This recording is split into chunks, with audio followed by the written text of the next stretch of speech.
years ago, I set out to turn a small Yukon community into a mountain biking destination. Along the way, that community taught me that at the heart of any destination worth building is something more important, a nation to build it. The story of how this all came about begins 130 years ago in the traditional territory of the modern-day Carcross-Tagish First Nation.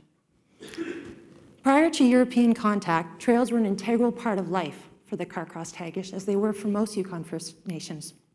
Trails were a means for trade and travel, hunting, trapping, and gathering. As the first prospectors and explorers started entering the southwest Yukon in the early 1880s, trails became something else to the Carcross-Tagish: economic opportunity. It just so happened that one of their trails, the Dyea, or Chilkoot as it became more commonly known, was the primary route between the Alaska coast and the Yukon interior. The 1880s saw Carcross-Tagish men earning a good wage packing supplies over the Chilkoot Trail for these early visitors. One of the most highly regarded of these packers was a man by the name of Keish, son of a Tagish chief. It was on a trip over the notorious Chilkoot Pass, hauling 156 pounds of bacon, that Keish became known as Skookum Jim. No one knew better the huge expanse of rugged mountainous terrain his people called home. When William Moore, founder of Skagway, needed someone to find him a route for a future railway between Tidewater and the interior, he hired Skookum Jim. That route became known as the Skagway, or White Pass Trail, and the year was 1887. 9 years later, and some 500 miles to the north, Skookum Jim would discover a gleaming nugget in a creek and turn the Yukon into a destination for some 30,000 stampeders from around the world. Virtually all of them entered into the Yukon over the Chilkoot and White Pass trails with their mandatory 1 ton of provisions in tow, a seemingly impossible feat made possible, of course, by packers, Carcross-Tagish packers. Men, women, even children answered that call of economic opportunity. It was over quite quickly, though. By 1900, William Moore's railway had become a reality. The last spike was driven in the new community of Caribou Crossing. The packing trade was over, and the Chilkoot Trail virtually abandoned. In the early 1900s, prospectors found gold and silver high up on a mountain south of Caribou Crossing and set off a staking frenzy. The gold rush was still fresh in the world's memory, and this time nobody wanted to miss out on the next big Yukon discovery, least of all a man by the name of Colonel John Howard Conrad, a ranching tycoon from Montana. He consolidated all of those claims in 1904 and set about building an extensive network of mines, tramways, and wagon roads designed to get the man up the mountain and the ore off. He spared no expense, hired only the best, including a road builder by the name of Sam McGee. Yes, the very same Sam McGee who was later immortalized by a certain poet who came across his name while filing through papers at his day job in the bank in Whitehorse. Now, thousands came to the shores of Windy Arm in Conrad's namesake city, but by the end of that decade, his extravagant spending had caught up with him, and he went bankrupt. And mining continued on that mountain periodically in the decades that followed, but all of those Windy Arm stampede trails basically grew over. For much of the 20th century, Caribou Crossing, now renamed Carcross, experienced the same decline as the mines on the mountain situated above it. The Carcross-Tagish people were alienated from their lands and traditions. It was a legal fact now. The caribou population plummeted. The Chutla Residential School opened and closed 6 long decades later. The railway shut down, and then the only hotel in town, the SS Tushai, once host to princes and presidents, was dry docked for 20 years, then painstakingly restored for another 20, only to be tragically consumed by flames. I was born and raised in the capital of Whitehorse, 75 kilometers away. I grew up calling that mountain above Carcross Montana Mountain, although I knew little of Colonel Conrad or his stampede. I certainly didn't know the Tagish or Tlingit names for the mountain, or that it was one of 4 sacred peaks that Game Mother had hung a hammock across to gather her animals together before she sent them out across the land to live. The mountain was sacred to me because I could drive my Toyota Tercel up the main mining road and climb and ski on the glacier in the middle of summer. Like a lot of kids who grow up in the north, I planned to get out of Dodge. But my destination wasn't the big city, but rather a real mountain town. You know the kind. Trails and whitewater out the back door. The local brew named after the gnarliest run on the ski hill. Everybody dressed in fashionable wicking layers and designing software and saving rainforests for work. I basically wanted to live in one of those towns that I saw on the cover of Outside magazine. In 2005, I was back in my hometown, and I just left the dependable, well-paying government job I'd had for 5 years. I had a vague notion that I wanted to channel my passion for the outdoors, problem solving, and creativity into paid work. I got lucky, and I landed a contract to study the potential for Yukon mountain bike tourism, work that exposed me to the idea that trails could revitalize rural economies. It had happened in Wales, Scotland, even a little town called Fruita, Colorado. In each case, trails had been built to draw mountain bikers, and they'd been big successes. In 2005, citizens of the Carcross-Tagish First Nation, known as CTFN for short, voted in favor of ratifying their final and self-government agreements. Their future was now one of self-determination. And tourism was seen as a logical direction for economic development, but it was hard to get agreement on what form that might take. A consultant named Janet Lee was working with CTFN on a potential resort, and she heard about the work I was doing. And she approached me with a question.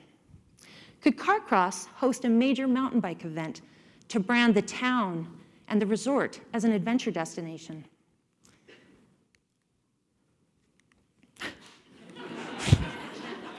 Well, I hated to rain on the parade, but I had to. I mean, sure, Carcross had a lot of appealing destination attributes.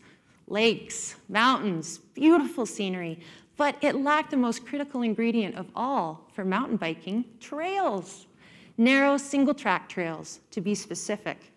Holding a world-class mountain bike event in Carcross without single-track is like starting up a heli-ski operation in a place that doesn't even snow. But Janet wasn't easily deterred, and the next thing I knew, I was writing a funding application to initiate trail planning and development on Montana Mountain. The name for the project, the Carcross Single Track to Success. Its credo, building a destination, one trail at a time. There was one formality, however. Montana Mountain was now settlement land, and I needed to get permission from the CTFN Lands Advisory Team. Now, the task seemed straightforward enough. I took them my presentation. I told them about Fruita and Scotland and Wales and explained what a positive outlet mountain biking could be for risk-oriented teenagers and how trail building could employ their youth. It's a slam dunk, right? Well, they watched my slides and they listened politely. And then they talked amongst themselves for a bit. And then they turned to me and respectfully said, "No, thank you." Well, I went away disappointed, but not that surprised. I mean, this was Carcross, Yukon, after all, not Outside magazine. But for some reason, that rejection left a void, and it was one that I could only seem to fill by reading and learning about all of that history that had somehow escaped me growing up as a non-First Nation Yukoner. It didn't take too long before I realized my error. I had pictured that meeting as the start of this great story about CTFN and trails, when in fact, that story had begun a long time ago. I was asked by the chief to speak to the lands team again. This time, I arrived with a different proposition. What if we work together to revive the tradition of Carcross-Tagish and a trails-based economy and reconnect the youth with the land? I didn't talk about Scotland or Wales or big events. What I proposed this time was less about creating a destination and more about a means of them strengthening their nation. And this time, they said yes. Now, many people enter into the story from this point forward, and I picture them all up here telling it with me. But there are three individuals in particular that I would like to point out and thank. CTFN project champion Justin Furby, Carcross ambassador and trail builder Wayne Roberts, and my husband Derek Crow, another talented builder and the photographer behind most of the beautiful shots you see here today. Now, in the summer of 2006, we started building. At the time, Carcross was what you might call an accidental destination at best. As many as 24 tour buses would roll into town, unload for 20 minutes, just long enough for people to view a bit of scenery or grab an ice cream cone. There wasn't really much else to do. Then everybody would get back on the buses and carry on to their real destinations. You might see a hiker or two, but most of the time, the town looked a lot like this. Mountain bikers, 0. Brew pubs, 0. Good coffee, 0. As is the case with most any group of teenagers, the inaugural crew occupied a spectrum of job and life readiness. Now, trail building is really difficult work, and some of them lacked the motivation and fitness for it. Some of them couldn't seem to show up on time, or show up at all, for that matter. We tried to be flexible and accommodate, meet the kids where they were at, but it just wasn't improving. Until one day, we simply decided that we were going to be the hardest working, most dedicated, most skookum crew in the entire Yukon. Full stop. Well, something unexpected happened. Those same youth started showing up early for work, to sharpen tools, carrying way heavier loads, eating healthier, and staying in at night so they'd have enough energy to get through the next workday. We watched as the traditional values and virtues emerged. And meter by meter, day by day, these kids turned into builders. Their reputation for hard work grew within Carcross. And it was pretty cool to see them stand a little taller and walk a little prouder. Now, in those early days, the crew didn't see many visitors, but they did nonetheless get a few serendipitous visits. One visit involved 2 riders from the Cayman Islands who were guided on the Carcross trails by our friend Sylvain with Boreal mountain biking. It turned out that one of them was a man by the name of Kenneth Dart, multi-billionaire heir to the styrofoam cup empire, Kenneth Dart. The other rider was the assistant that Mr. Dart kept on staff full-time to plan and then accompany him on mountain biking trips all over the world. They were on a trip to Whistler, and the assistant got an insider tip. Go to the Yukon, he was told. And so the Learjet pointed north. Now, the anecdote alone was great entertainment for the crew, but what Sylvain said next would have a very real impact. Mr. Dart had told Sylvain that he enjoyed the trails on Montana mountains, such as they were at the time, even more than the ones he'd ridden in Whistler. Global mountain bike mecca Whistler, that is. Wow. Here was a guy who'd ridden all over the world, saying that Carcross's trails were in the same league as the very best.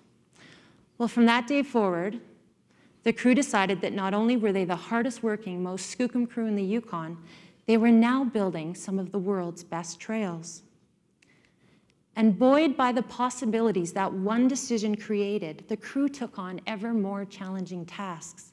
The morning commute turned into a 2,000-foot climb into the Alpine with heavy Pulaskis in tow. Jungles of overgrowth were cleared, and those century-old Windy Arm Stampede-era trails emerged. Impassable rock gardens were converted into playgrounds with ramps, bridges, and jumps. 700-meter-long boardwalks appeared in swamps overnight, as if by magic. And over time, a town with very little single track turned into a town with 65 kilometers of it. Now, building trails has a way of distorting time. Now, a day of hauling gravel can feel like an eternity, but an entire summer passes by in the blink of an eye. The crew was so focused on the next challenge ahead that it took them a while to realize they weren't alone on the mountain anymore.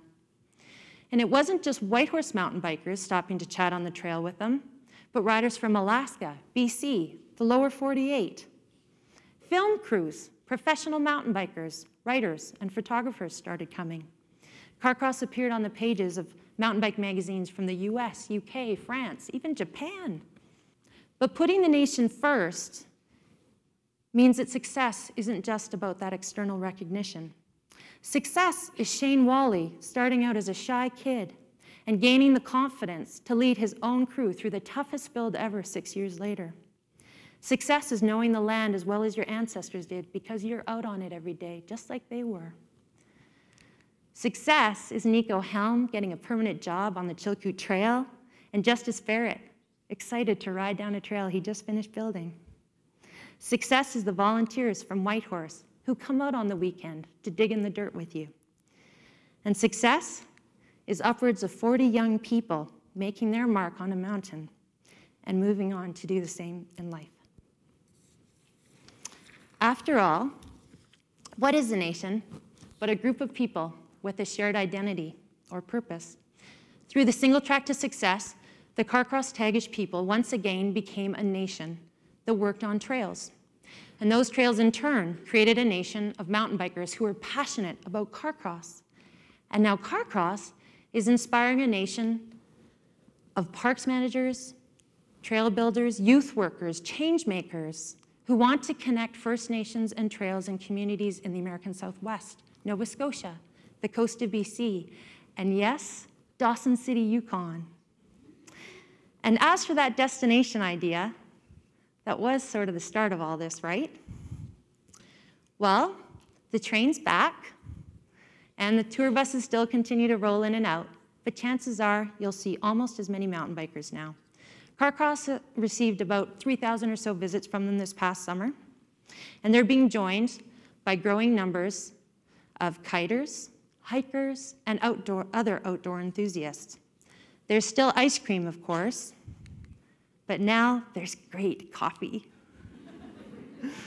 And Carcross might be needing it because we're finally getting around to looking into that event after all these years. It was pretty exciting to have the International Mountain Biking Association name the century-old Mountain Hero Trail as one of only 5 epic rides in the entire country in 2011. So imagine how everyone felt when Carcross and Whitehorse were awarded the distinction of 2013 Global Mountain Biking Destination by none other than Outside Magazine. A new chapter is unfolding in this ongoing story, and there's still plenty of work to be done. But this is Carcross Yukon after all. It's all in a day's work for the nation that builds. Thank you.